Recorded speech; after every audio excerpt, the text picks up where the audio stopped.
Yo, yo, it's time to discover the flow. Shout out to the bros.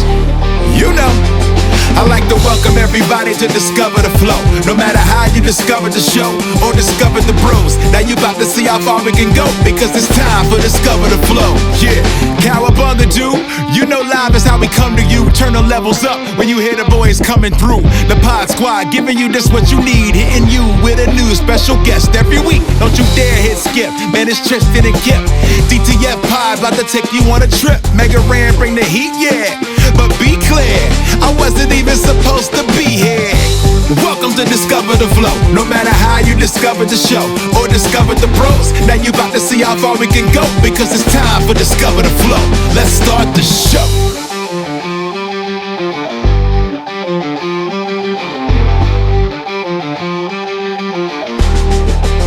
Been great. Yeah. And don't feel bad. Technology sabotages all of us. I've never once told somebody to go duck themselves. So, but my phone does all the time. My phone does. Yeah, mine all does too. the time.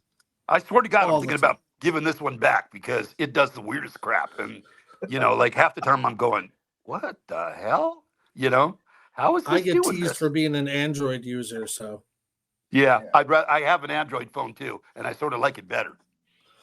yeah, I kind of like the way even that Joe Rogan says he likes those Huh? better. So, you know, What's that? I said even Joe Rogan says he likes Androids better. So, you know, Well, you know, I got that flip phone. I love it. It's so great. I love that little thing. But you know, but I'm not used to Android. I've had the Apple for so long that I don't know how to use it right. You know, Right. No, and I have this understand that. Yeah, I have this young kid come over and he goes, "Oh, well, you need to do the apps. You need to get them." And I went, "Oh, okay, I didn't know that." So, you know, half the time people go, "Why don't you answer the phone?" I go, "I don't know how to answer it." Half the time I don't know how to answer it. Like, I'm pushing buttons, you know. yeah, I had a buddy who, up until about 5 or 6 years ago, stuck with the flip phone. You could be sitting there talking to him, and he's just got his hand down to the side, and he's texting because he can feel the button still. And I like the way, that's amazing. Yeah, I like the way when you push it, it kind of goes doink, doink. You know, I don't know why. I like the fact that you can actually hang up on somebody. You know, just with the flip phone. Yeah, I do too. I like that too. Angrily slap it down, and yeah, which I do often. You know, it is very reminiscent. It's very reminiscent of just hanging up the handset on an old style phone. I miss that. I know. So well, much. The funny thing is, you know, being 70, I've seen the rotary phone. You know, I've seen the block thing where 5 people had to be on the party line, and then we got our own private little phone. You know, and then the progression. You know what I mean? Because I was born in '54, so you know, I've seen it all. I mean. Well, if I would have been able to have a phone like this when I was an actor in LA, oh my, it would have been so. I got lost every time. Every time. You know, well, you don't look a day over 69, sir. So thank you, buddy. God, you're kind. You know, I really appreciate that.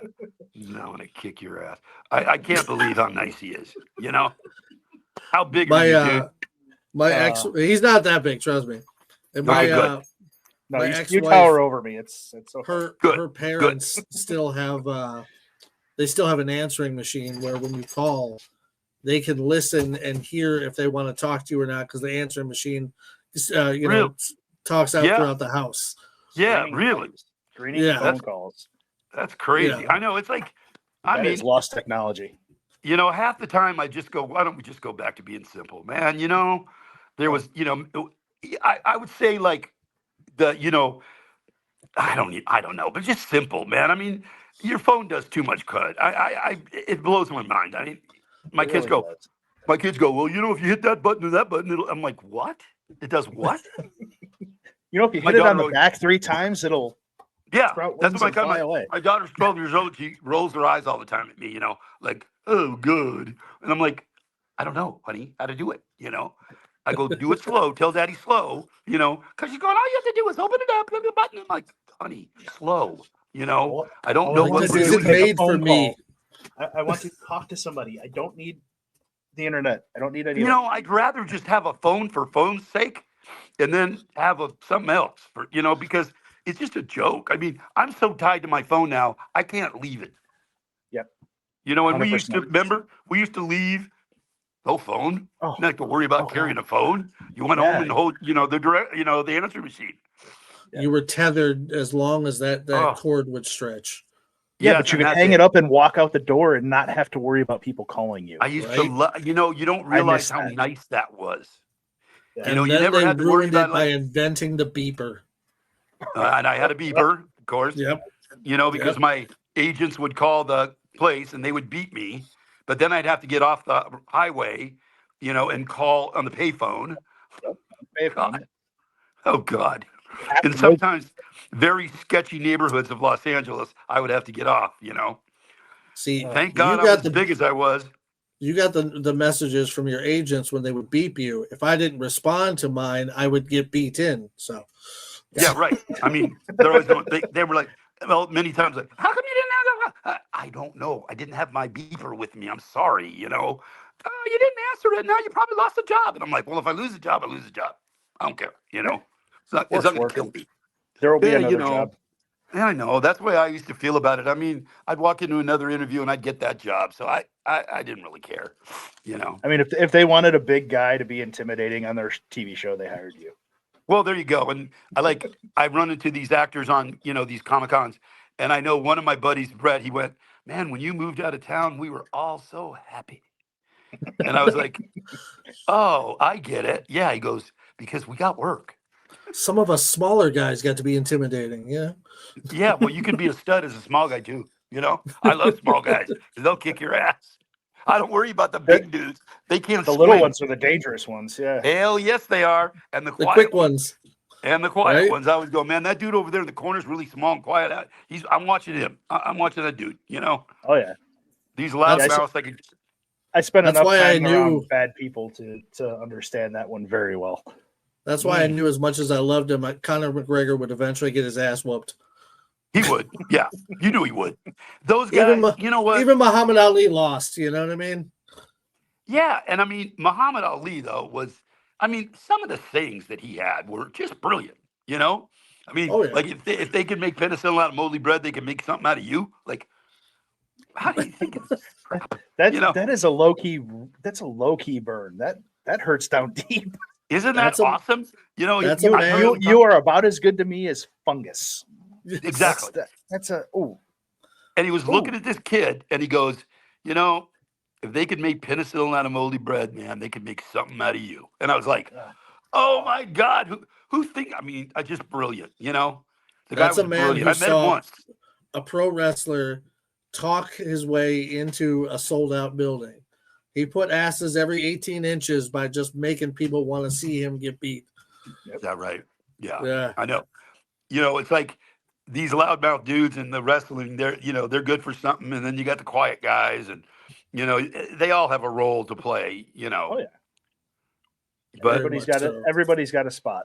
Exactly. everybody's got a spot, man. And if you're a good dude, I tell everybody. I a year ago, I got a divorce. My wife left me out of nowhere. She's younger than me, and then I had cancer of the mouth, and I thought, I just had the surgery like 7 weeks ago, and my doctors are just shocked because I don't need radiation, I don't need chemo, and they're looking at me like, and I'm thinking, man, God is on my shoulder, dude. That is fantastic. Isn't that something? So I'm like, go ahead. Just out of curiosity, how did the mouth cancer come about? Was that a smoking thing? I don't know. These doctors talk about, chewing tobacco. Mm-hmm. But mine is very progressive. And he's like, I know chewing tobacco probably has something to do with it. But the fact that you went off and on it and, because I was honest with him. I used to roll it in gum, I was very careful. And then my doctor said, where you have, I had one of the tumors was right here and then it was in my lymph node. And the doctor said, now hold the phone against your ear. And I went, oh my God, it's right there. Like the two spots that got it were right where that phone is. So now I tell everyone, do not put that phone to your ear because I really feel that's it. Because if it would have went to my lymph node from the other, the other tumor, I'd have been dead. I mean, it would have hit the tumor and it would have kept on going. The lymph node. Yeah. Congrats on beating cancer. Oh, That's buddy, I was so scared, and I live here in Detroit. My kids are all out there in LA, and I pretty much went through it by myself, and it was horrible. Worried. The first time I came in the office, and she said, "Oh, it's cancer," and I went, "What? What? It's what?" And I started crying. And the doctor said, "Listen, we'll stay here as long as you need to cry." And I was like, "I'm so sorry. Please don't tell TMZ, but I can't deal with it." And then I went home and I was talking to the kids, and they're like, "What, do you want us to come out?" And I'm like, "I'm in Detroit, honey. You guys, I'll be fine." And it was just so horrible. I mean, just that word cancer is like, you start thinking it's a death sentence. But I've healed really fast. My doctors can't believe I'm 70. They keep going, "This is weird. Like, how do you doing this?" I said, "I don't know. But I'm very healthy, I guess. Other than that, my mother. In the last month, I've lost 3 people I know to cancer. God. So it I know. hits What you. is this? Yeah, It my hits mother. you. My mother fought. What did Dealt she with, have? What did your skin mom cancer. have? My mom had what'd she skin have? cancer. Skin cancer on the top of her head, but Now, she's fine. She how old was is she? 70. She was 73 when she found out about it. Yeah. They cut it all out. She didn't have to go into chemo or anything. Oh, They got rid thank of it God, all. buddy. The funny She thing, survived it very well. people don't realize at our age, we used to go to the beach and put oil on us. We didn't know about, Yeah, you know there's what no I mean? sunblock. Yeah. No, and that's what I told the doctor about cell phones. I probably Put had the olive first one. oil. Yes, we used to put baby oil and Yeah. burn the crap out of ourselves. And Take I'm yourself thinking, no to- wonder I've got these benign ones, that I had. Yep. They Before didn't it tell us. finally got her, my grandmother was 85, Oh, and it was her 3rd time with cancer. So she God. beat it twice, and then then- fought it for another 2 years the 3rd time. But What was the third one, bro? the first one I remember was cervical. The second one was colon, and the third I believe was lung. Lung. Yeah, and it started spreading to her brain towards the end. Did she smoke?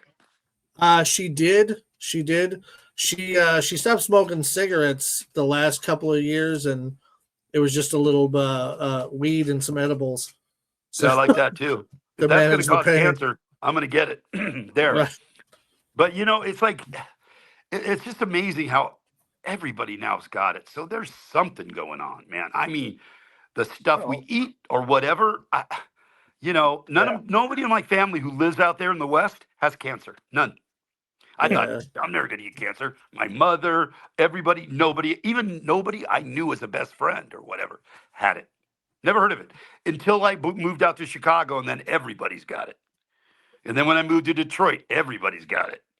Where does your mom live? It's my mom. We're just outside of Chicago, so okay. I was born and raised in Lisle. We used to live really close to there. Yeah, we're in Naperville, and they live about 10 minutes away. Yeah, Naperville's nice. I like Naperville. Yeah, it's it's a little got a far beautiful from the city. Riverwalk still. Oh God, it's beautiful there, but it's a little far from the city. That was the only thing, because I would go to Wrigley Field all the time and throw pitches out, and they would have me there like once a year, and I got to yell at the fans. And I'll never forget the first time I did it. They announced me, and I don't think anybody really knew who I was. And then all of a sudden they yelled, they said, "This is Ogre from," all of a sudden 30,000 people are going, "Ogre, Ogre, Ogre." I mean, I almost peed my pants. I mean, it was so weird, like to hear it echoing around that stadium, and they were yelling so loud, and they were cheering, and they were like, "Ogre, oh," and I'm like, "Oh my God." I forgot to throw the pitch. The catcher dude's going. I'm like, "Oh yeah, I forgot." Down this way. Down this way. Throw it to me. Don't eat it. Ogre was such an iconic role, though. Like everybody knows who Ogre is. I know the movie doesn't really hold up so much as far as the current climate goes, but people still love it, bro. Yes, I grew up on the Revenge of the Nerds movies. I love the Revenge of the Nerds movies. They made me, as a nerd, feel fantastic to know that they could win. Isn't that great? And that the fact that they made me a nerd in the second one, I've had so many people come up to me and go, if Ogre can be a nerd, we're good. And I was like, it's given him so much hope. He still thinks he can get the girl someday. Oh, really? Yeah, well, brother, I can't get girls now either. I've been single for a year, and they act like they don't even know who I am. They act like, I've got like some kind of disease or something, Like, why don't they like me? Like, But then again, my wife leaves me at 7 years old, so that was great. Her loss. Yep. That's the way I feel. I'm writing a brand new Pawlowski. We're writing a brand new nerd movie. No. That's already been a go. It's already, the money's there. It's a road trip movie. And I see all the nerds in Alamo, in Vegas, and they're it's them now, actually, So Bobby Carradine is a casino manager, so he's all dressed up, and Julia, his ex-wife, is a madam in a whorehouse, and it's going to be funny. Really funny. That's I'm going to have awesome. Bolo in there. I'm going to have, cameos with Ozzy, just walking through, or something. Oh, that's awesome. Now, is that going to be out in theaters, or is it going to be like a Netflix thing or something? Yes, that one's coming out in the theaters. Whenever we get the script written, we're going to shoot it, and then it's going to go in the theaters. And I think it's going to explode. I really do. I think it's nostalgia is huge right now, and I think you're right. I think that's going to be a big deal. It's going to explode because I think not morbidly, but our fans know that some of us are going to croak here soon, and I think they would love to see us all before we died. Oh yeah. I was going to wait until the end to tell you about this, but I have a buddy who he was an independent wrestler for about 15 years, right? Mm-hmm. About 6'5", but like as skinny as a pole, right? Really? And he used to dress like the nerds from Revenge of the Nerds, and that was his whole gimmick. All right. His name was Gilbert Lewis, so he just combined the two names. Give me a break. It wasn't Gilbert Lewis. That was his name. He was over as hell. Is that his real name? No. His real name is Ken, but his because I was going to say that's his real name. We should have had him with us on tour. Oh my God, this guy! You know what? I'll fit email you a the bill picture of him. perfectly. It was fantastic. Little kids, adults, everybody, they all loved him for different reasons. He was the silliest guy. He didn't look like he could win a fight against a piece of licorice, but everybody went nuts for him, especially when he won. And he even came out to the do. And I love that. I love that. Fantastic. I'll probably put that one in, and then this next one, that song, and "We're the Champions" at the end. When we have the ending, and it's pretty cool. The ending's pretty cool. I can't tell you, but are you helping write this one, or? I wrote the story. I wrote it, but then we hired a comedy writer to help me to punch it up for you. To punch it up and give me his ideas, which have been great. But he's only gotten first 13 pages, which I loved. But then the 8 pages he sent me, I didn't like at all. I'm like, nope, can't have the hospitals. There's a guy by the name of Jason Mantzoukas who does punch up work, and he's a comedian. That guy is fantastic. Have you ever seen Brooklyn Nine-Nine or The League? Yeah. Yeah, he's the guy that played Rafi. Oh, yes, I know who he is. Yeah, that guy is fantastic. He's funny as hell. Yeah, I know. That's the thing. This guy, Hank, who's writing, he's brilliant, and he's a great writer. But it's hard because I have the story, and I told him to read it. In fact, I just wrote for 4 hours telling him, this is what I want. This is what we need. You can't. And I told him, you can't write these scenes without asking me first. You're just going to waste your time, Mm-hmm. Yeah. I don't want to make what the premise is that Curtis needs a kidney. But I didn't want to make it like he's dying because those nerd audiences, they don't like that shit. You don't want Booger to be dying. Booger doesn't die. No, they're gonna, So I told Hank, I go, what we need to do is make it, because he had him in the hospital saying, oh, he has only a month to live, and I said, no.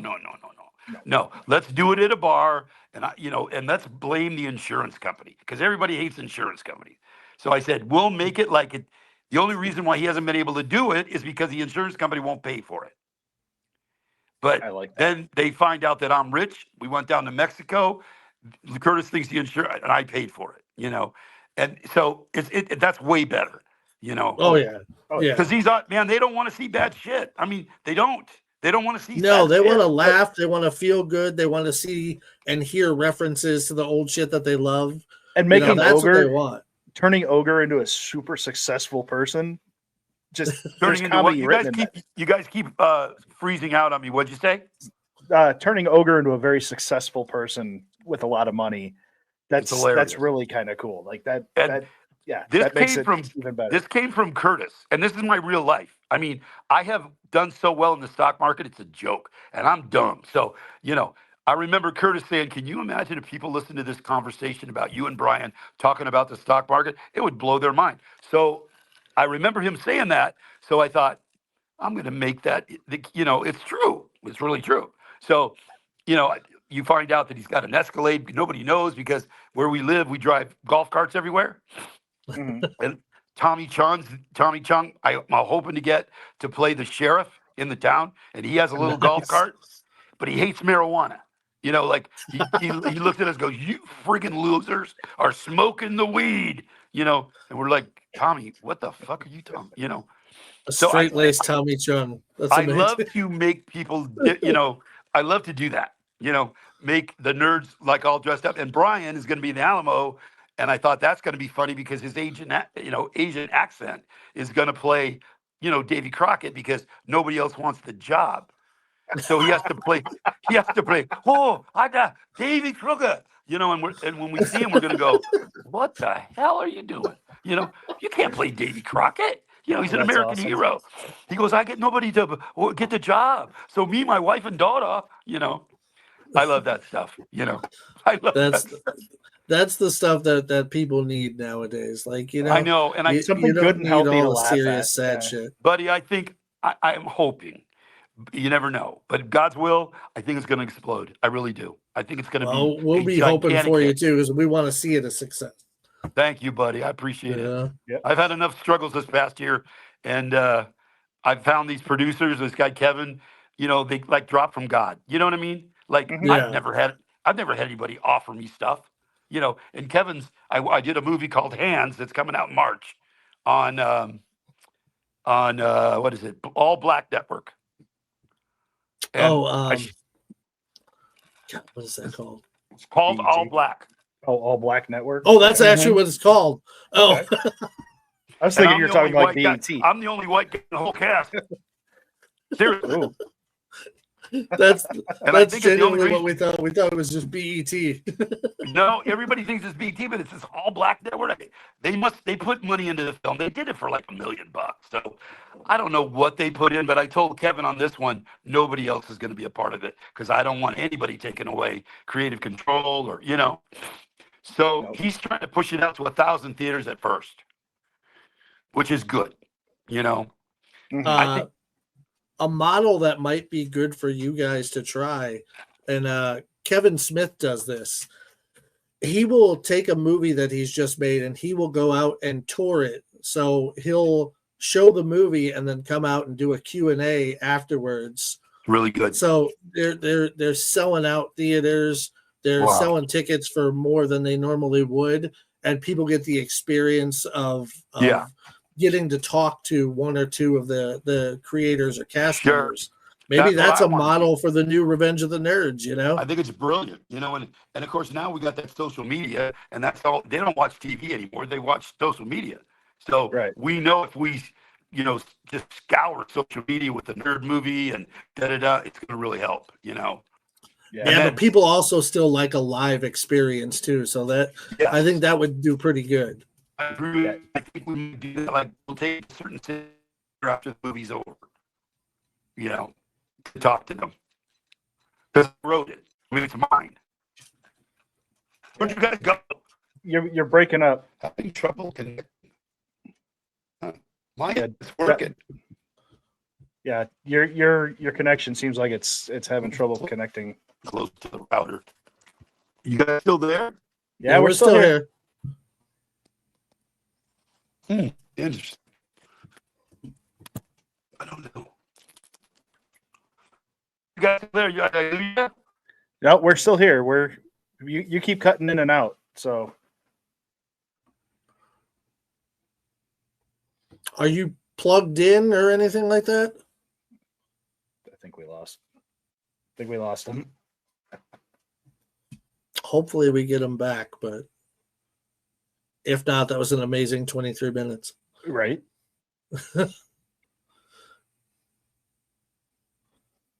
Like, that's a conversation that can keep going. Right. I mean, we haven't even touched anything yet. Maybe there's a handful, like 1 or 2 things that we touched in our list here, but I think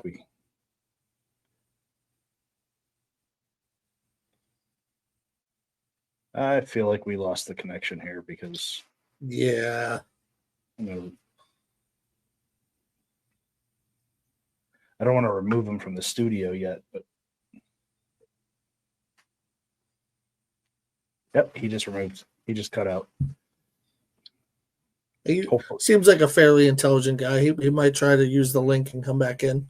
Well, hopefully he does, because I'm really enjoying this conversation.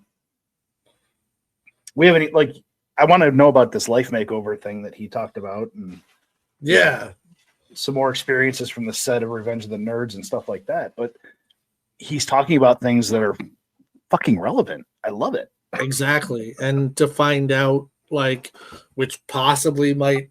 We've all got cancer survivors and like cool stuff and new Revenge of the Nerds. Come on. Yeah, to possibly be the first people out there to be able to fucking, to put that out into the world. That would be awesome. And then now, giving him the idea, like, what if they start to tour that? You know what I mean? Right. That would be amazing to see as well. Be like, hey, Don, who's Jake Johnson? We're still recording, by the way. I didn't stop recording. So no, I know. I don't want you to stop recording. There he is. He's back. What happened? Was it me or you? I think it was your end, because I know you froze on our screens, and we're just going to blame you, even if it isn't. We got yeah. Thanks, guys. Everybody blames me.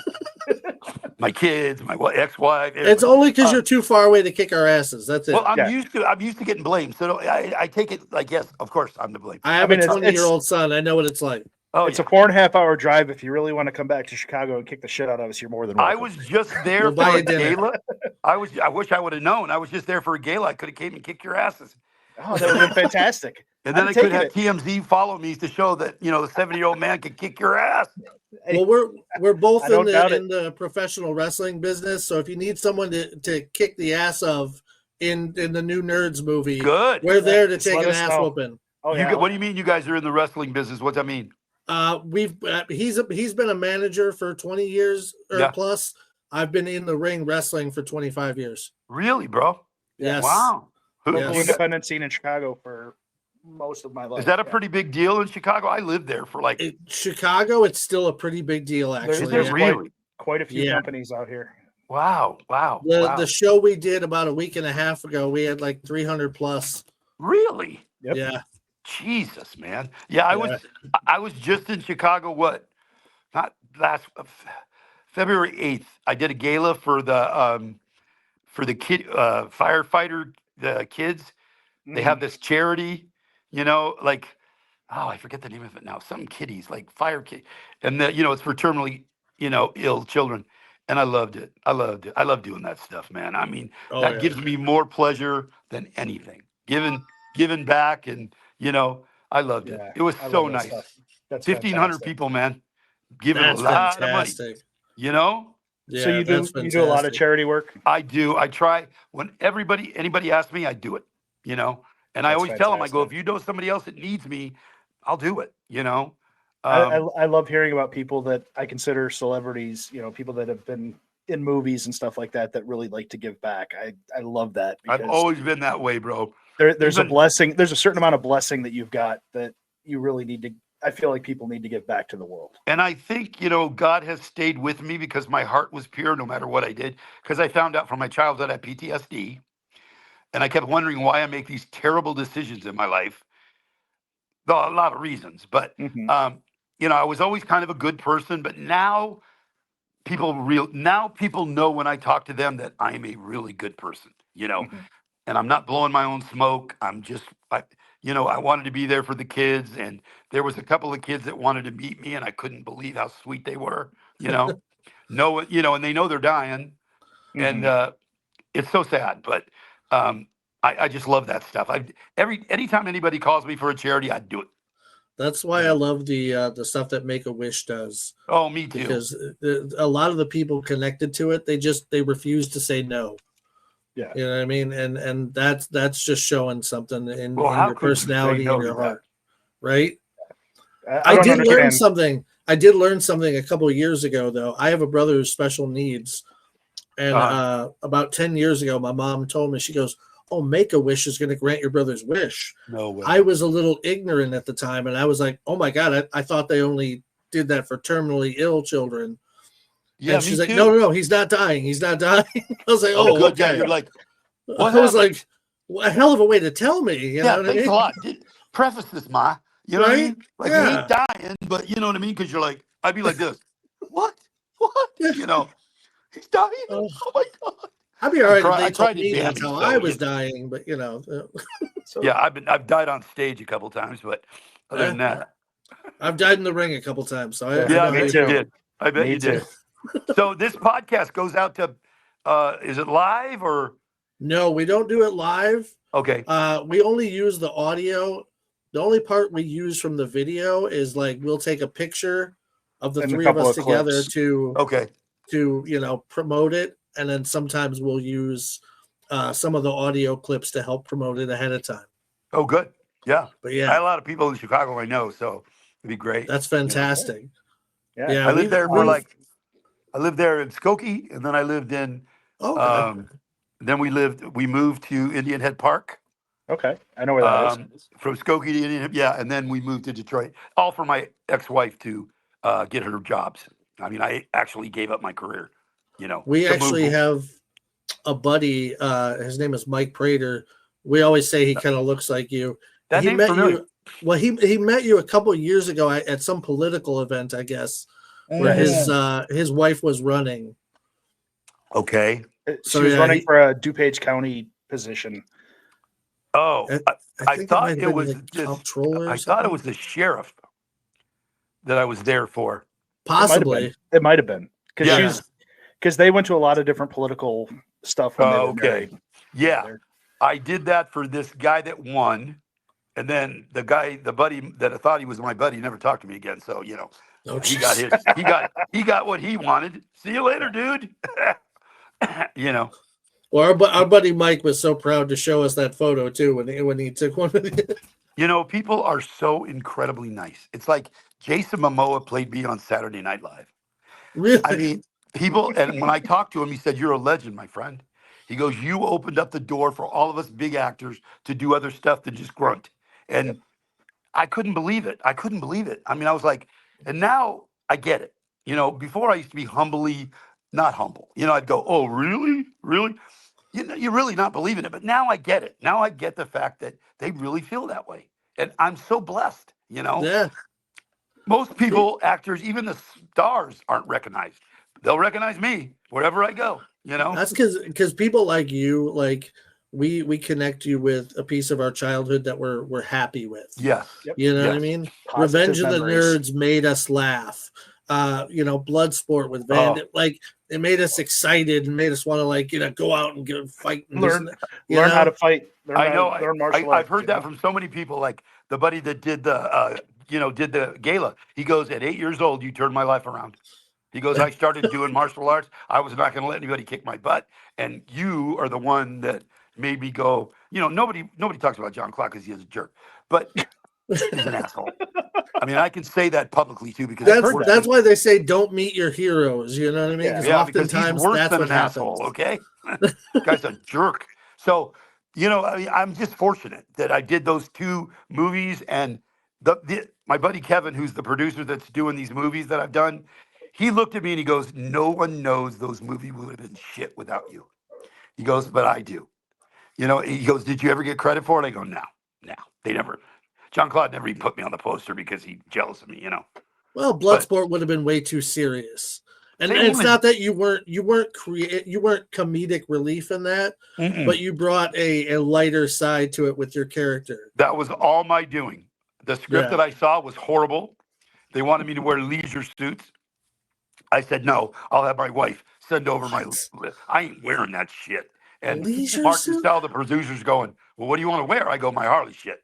So I'm that might have What? been funny for one little fish out of water type Thank moment, you. but not Not the throughout whole the movie. whole movie. No. No, it's like, now that you say that to me, I'm going to have Ogre wear a tux at some point in the movie, freak people out. But it'll be tux with it's shorts and boots, and it's got to be like a baby blue tux or a Oh, hell purple yeah. tux. Just goofier than shit, It can't, and it's got to have the frills like the. I have no 70s. style. I have With no the legs style. just a little too short. No, they're Right. shorts. You cut them off Well, at the knees.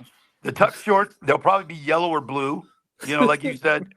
You can't let Ogre wear a black night looking nice. No. He's trying No. his best to dress up, and maybe I'll do it when we're in Vegas. We have shots in Vegas, and maybe I'll do it there. Nice. I love it. Light blue tuxedo, still got his chain wallet, Oh yeah, the chain wallet and the vest. I have a biker vest that I wear everywhere, so that's got to go over it, kinda. There you go. It's got to be Make there it look somewhere. like it's that's why everywhere I go. Well, first of all, I'm gonna wear shorts and biker boots and t-shirts and the vest all through the movie, and I'll always wear something stupid because I frizz my hair in the movie. That wasn't in the character. I just did it. Frizz my hair, But it And worked. Bloodsport, I changed all of that. There was not a word on the script that I used. I changed it all. Nice. Did you actually? It's been a while since I've seen it. Did you actually get to spend any time working with Forrest Whitaker on that film? Mm-hmm. A lot. In fact, Okay. that one scene that everybody remembers when I go, "I ain't your pal, dick face," because and I have him on my T-shirt. In fact, I have a website now where people can get my stuff. Well, tell us what that is. My real stuff, not a fake dude. It's donaldgibb.com. It's easy. All right, so DONGIBB.com. DONALD Donald Gibb. Oh, Donald. Okay. And I got all my merchandise. I've got pictures and and my autograph is real. Nice. So I'm excited about it. We just opened it up like 4 days ago, and we've had like 10 people. I mean, we don't even promote it yet, but it's cool, I'm already there. Well, I'm already we're gonna put the link in the description when we post the. And you guys better episode. buy something, or I know where you live. Yep. Oh, I will. Son of a bitch, he does. I will be buying this Ray Jackson coaster in a heartbeat. Did you see it? Did you see it online, bro? You know who loves the coaster? Kevin. He's going to order a whole bunch of them for birthday presents, And I'm like, thank you. Or the flask with "I ain't your pal, dick face." Oh, those flasks are cool, bro. And I can sign them nicely because it's easy to sign on there, Nice. And we've sold about 3 of the flasks. And this is a coaster, kid that I know. The coaster is the best because I got to say, I love that moment in the movie. We're like, I got him. I know. No, Like, the greatest thing on this website, and I may actually buy one, is the Adams College sleeveless letter jacket. Yes. Oh, This geez. is fantastic. I just cut the sleeves off, brother.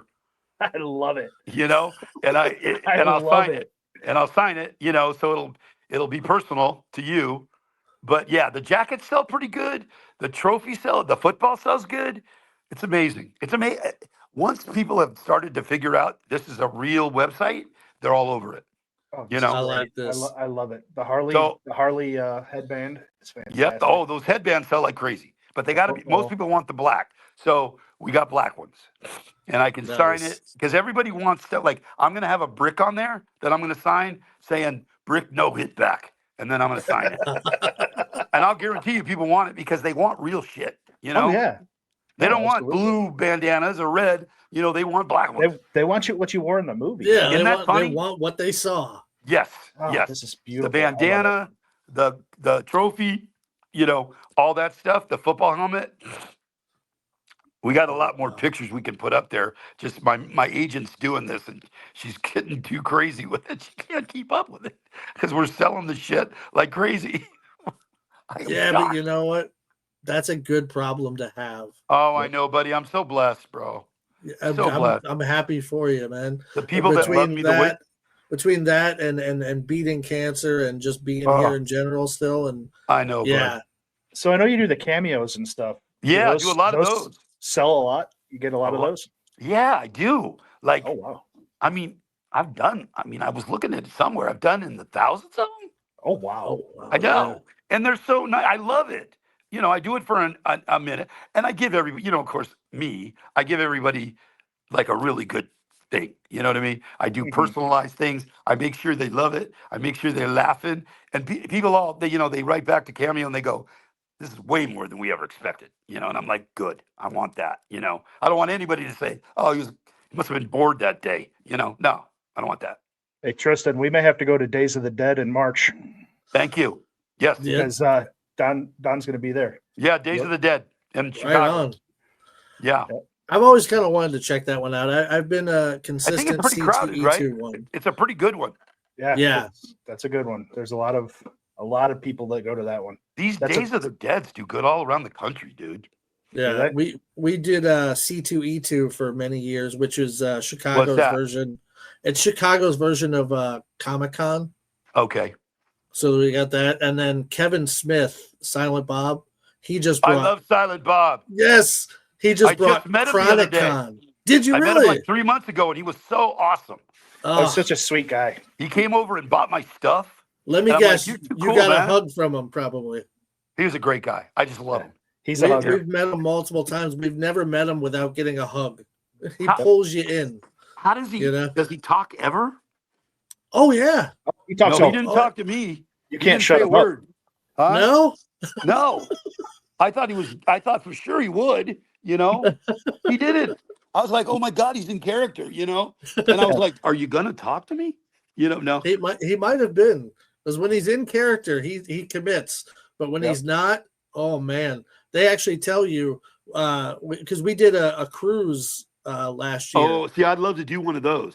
We did one with him and Jason Mewes, the guy that is his partner.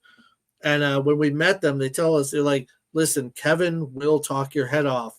Please don't initiate him too much. We want to get through the photos and everything. Oh yeah. Yeah. He talked to everybody. I think when I met him, it was Chicago. It was one of those, God, we were fish out of water at that convention. It was those voiceovers for those cartoons. Mm-hmm. I mean, those people were making a fortune. I mean, holy crap. But how did you get into that work? Huh?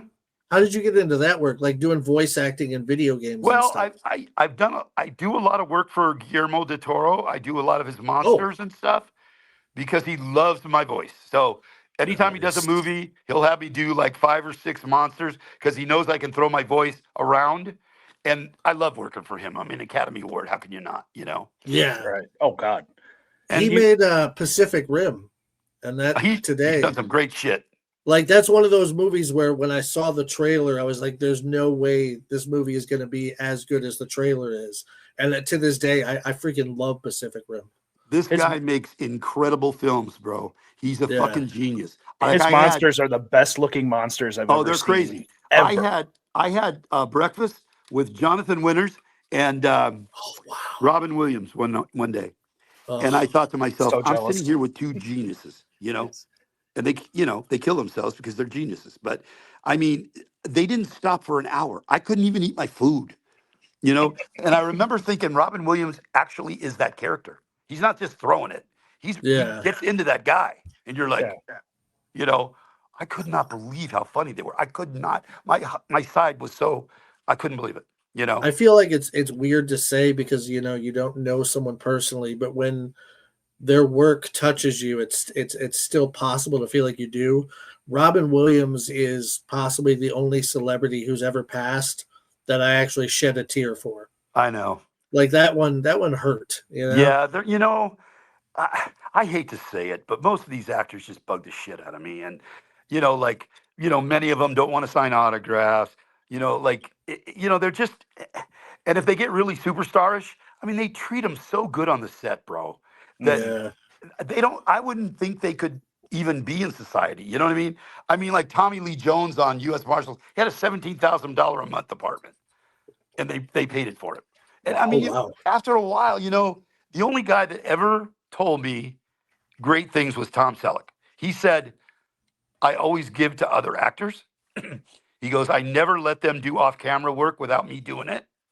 And I remember thinking, that's just giving, you give back. Like when I did First and 10 for 6 years, when I would get a guest star, I'd go, listen, brother, I am totally cool. Don't worry about me. Just have a good time. We'll make it happen, because I wanted him to relax. Because, they get around somebody that's like me and they're like, oh my God, I can't fuck up. Oh my God, I can't, and I'm like, don't worry. I'm good. I screw up all the time. Don't worry. What was it like filming First and 10 as Dr. Death? Like, I loved it. Such a great character, such a great my God. show. And of course, once again, I made him me. He wasn't this character on paper at the beginning. I made him, have a heart. I made him like all my characters. I gave him that thing. And the only hard part was working with OJ, until I yelled at him once and I said, I thought I was going to get fired because I know he owned the show, even though they didn't admit it. I remember looking at him going, because he was talking with me in a scene, we were walking. And I finally, I did it. I don't know why I did it. I was an idiot. I went, cut. I go, if he's not going to give me anything, then I might as well have a cardboard box. He was not only cool about it, he never fucking did that again. Wow. I know, right? And I remember at the end when the show ended, he goes, you're the most professional actor I've ever worked with. And when you told me that one day, I realized what you said. And I was like, I told him, I said, thank God, because I thought you're going to fire me. As soon as it came out of my mouth, I thought, uh-oh, I'm done.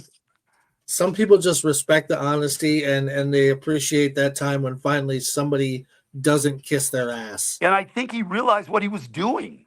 I think he realized that, and I'm the kind of actor, I really don't like doing single shots where it's just me talking, I don't like it.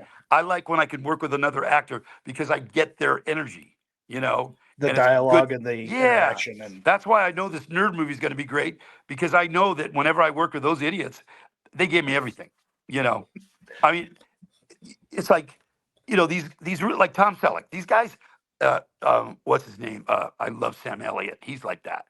He gives you a much, you know what I mean? He doesn't fuck you. He wants to make you better. And I love that, He's one of the people that's on my bucket list for I interviews. love that guy, bro. I would He's love the to talk to nicest Sam fucker. Elliott. He's the nicest I just want to sit and listen to him talk for 20 minutes. Oh God, me too. He's got the greatest voice. When we worked together, I just couldn't get over it. I'm like, keep talking, bro. Keep talking. And it's funny because I tell people, like when I worked with Robert Duvall, I watched him act. He's brilliant, okay? But more that I watched him, how he was on the set. I watched how he came in the morning, shook the camera people's hands, made everybody feel good. And I thought, wow, he's so smart. He's going to make these camera people do great things for him. And you know what I mean? And they do. Whenever I do that, they do things for me you can't believe.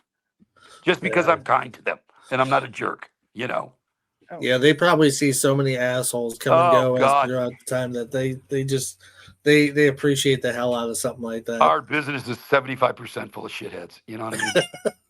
That's probably why California just burnt down. Fuck, I think God's telling them something. Aren't you glad you got out of there? Oh, thank God. I mean, my kids want me to move back because this experience with cancer made them scared. They couldn't get to me. My son came after I had the surgery, thank God. But my kids are like, Daddy, you can't be there by yourself. I don't have a wife anymore. My daughter's 12. She can't help me, I mean, you have friends, but they have jobs. They can't do that. So my son wants me to move. He's going to move. He's an ATF sniper. Oh, Guy's wow. incredible. Oh, yeah, it's scary. I've seen video. He can put a bullet in your head from 100 yards or whatever, right in your head, between your eyes. This dude is amazing. I mean, like my son is I'm going, that's my boy, So I used to be obsessed with videos like that. They have this legendary sniper shot. It's through a wall, and the guy kills someone from a mile away. No shit. I know. He's a legitimate mile away, and he domes them through a wall. Isn't that incredible? What they do? How do you do this?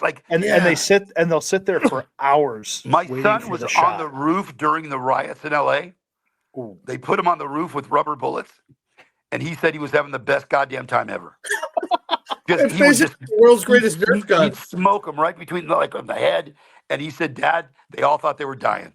It was so fucking hilarious because he said, "I'm hitting people like yards away, many yards away, and they're thinking they got shot, and Travis is going, God, they would fall. He goes, I would laugh, because I would just pump them, That's to get away from stealing fantastic. shit, Yeah, So- that's a form of therapy some of us will never get to experience. I know. I wish I could do it, man. The I can't catharsis shoot of a just gun with the shit. doming somebody, that'd be great. I know.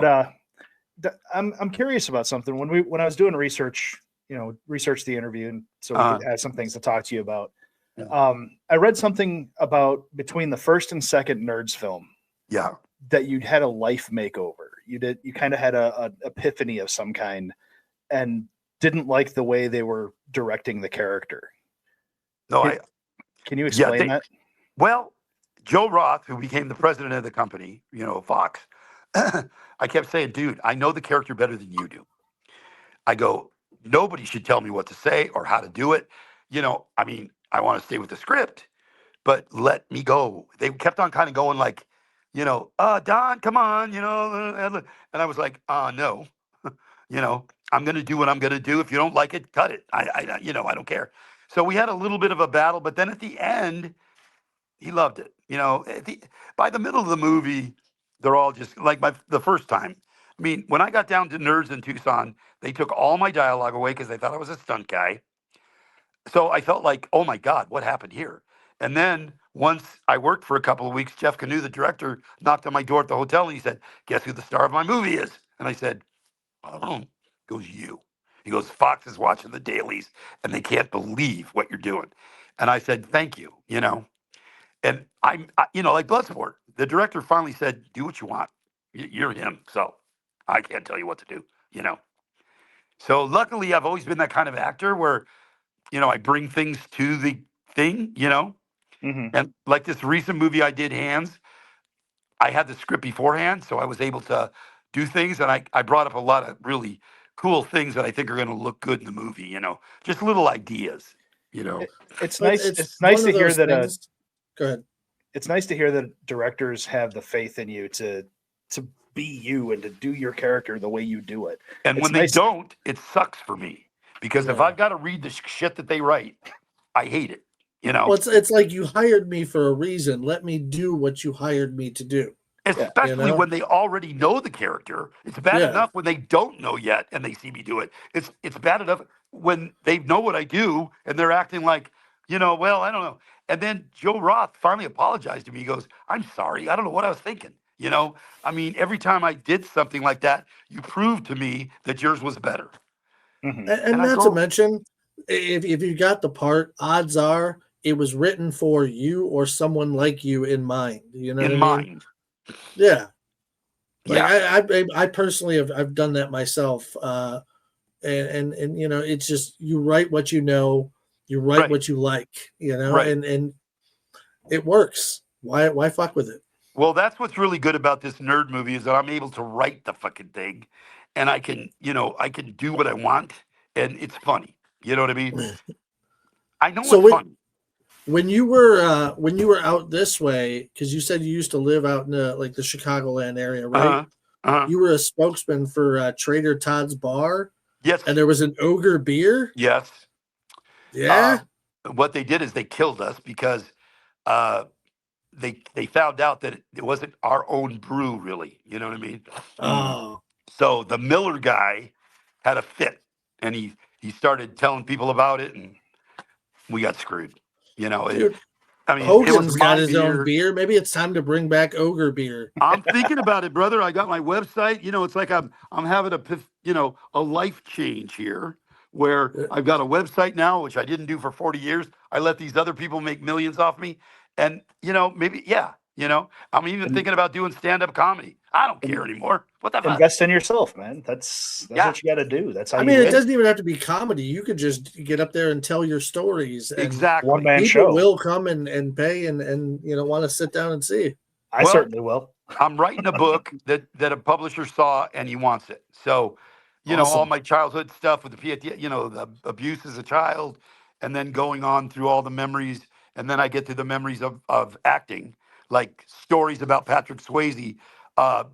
coming on the set of First and 10 with his brother because he had a motorcycle accident, and Swayze was going to double him for free. Ooh. And I'm like, this superstar is going to double his brother for free. I'm like, who the fuck is this dude? You know, I got all kinds of stories like that that are heartwarming and funny. And, you know, I know so many people, and I've, you know, it's like, I always tell people, I go, my first wife wanted me to become a insurance salesman.